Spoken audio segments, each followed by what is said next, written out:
Oh, that was a workout just getting that out the oven. See, that's what you do. You work out a little bit, then you can eat a little bit more peach cobbler.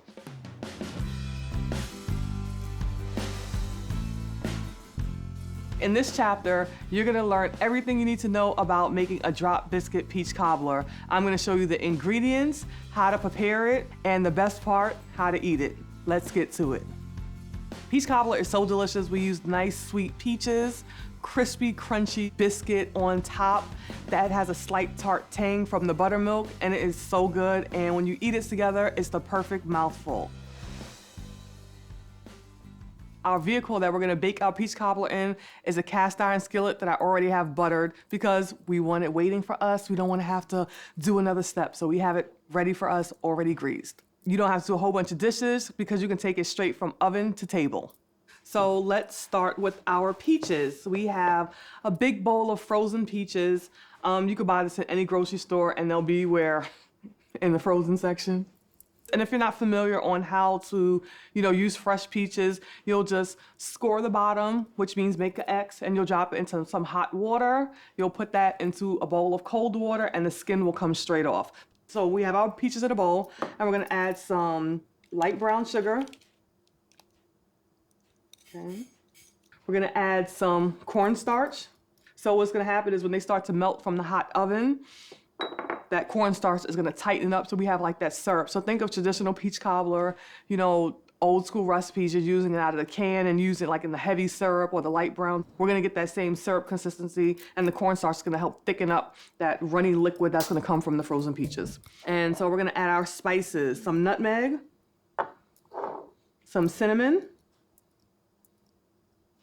and a pinch of salt to bring all of our flavors together.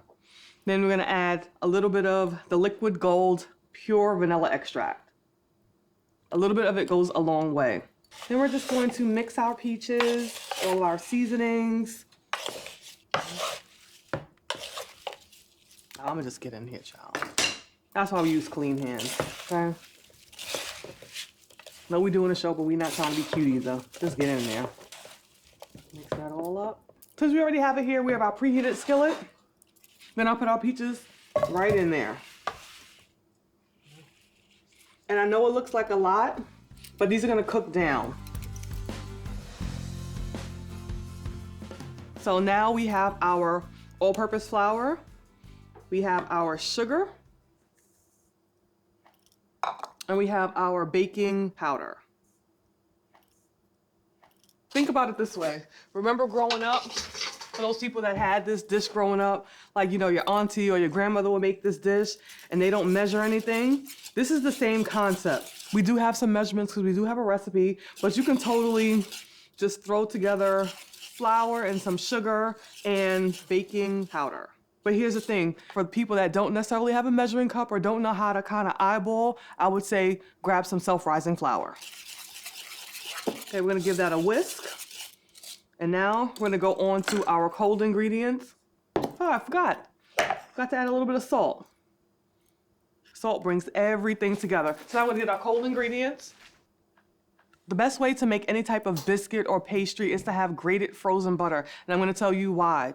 We want to keep it as cold as possible. So when you're actually kneading the dough, you're actually melting the dough, and that's gonna have a more flat, dense biscuit. If the butter is grated, we're not gonna play with it too much, and it's gonna have light, airy, delicious biscuits. Gonna get that in here. It's not cheese, I promise you. Okay? Now we're gonna work it into our dry.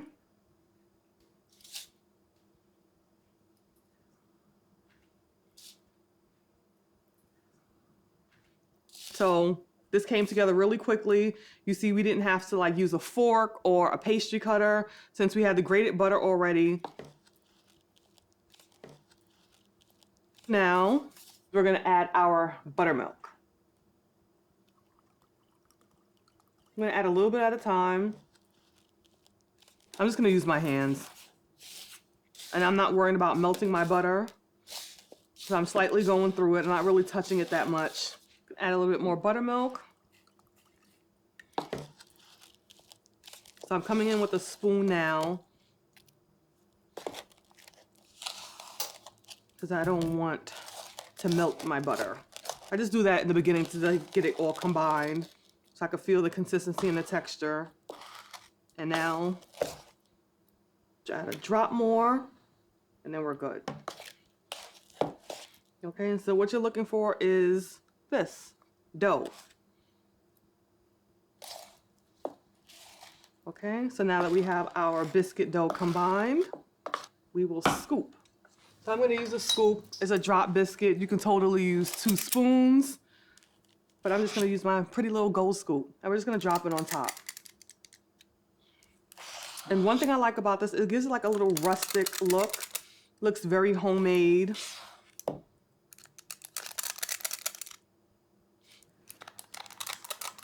And even if you don't want to drop these, you could totally like take all of the biscuit dough and spread it over the top. There's no right or wrong way to do this. And that's the beauty of soul food. Like, you just make things your own. You can scoop it, drop it, take all the dough, spread it all on top. The most important thing about any type of cooking is making it your own and making it unique to how you want to do it. You know, some days you might want to drop the biscuit, some days you just might not feel like it. But the most important thing is the taste, and you do it with love. So now that we have our drop biscuits on top of our peaches, we're just gonna add a little bit more sweetness. We have some, I guess you call it like sugar in the raw. A little bit more of a coarse sugar. And we're gonna drop it on top of our biscuits and our peaches. And this adds a little bit more sweetness. And it has like this great crunch to it. So think about when you get scones, like that sugar that's on top of it, that's what this sugar is. We have our peaches, we have our drop biscuits, we have our sugar. We're gonna pop it into our preheated 375-degree oven for about 30 to 35 minutes or so, but at minimum 30 minutes because we want this nice and golden brown. We don't wanna let that steam out the oven. We want nice, tender, flaky, delicious drop biscuits.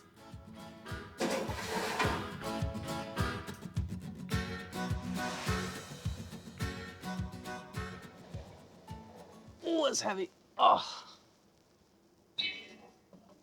So look at how beautiful it is. The peaches are nice and tender. The top is crispy golden brown. And you see like these little crackles on top. It gives me like this scone-like consistency. I can't wait to get into it. All right, so we have peach cobbler, some vanilla ice cream. Feel free to use whatever ice cream you like or not.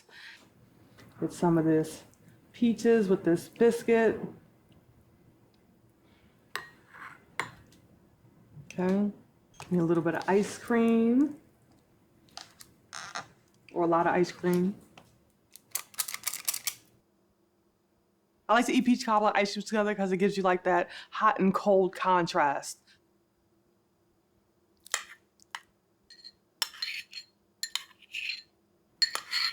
So we'll get a little bit of everything on our spoon, some peaches, some of the biscuit, the ice cream. Crispy, crunchy.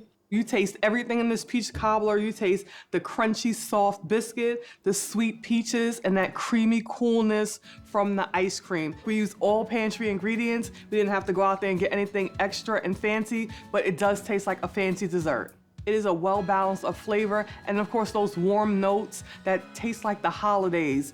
The cinnamon, the nutmeg. This is just a bowl full of love and soul.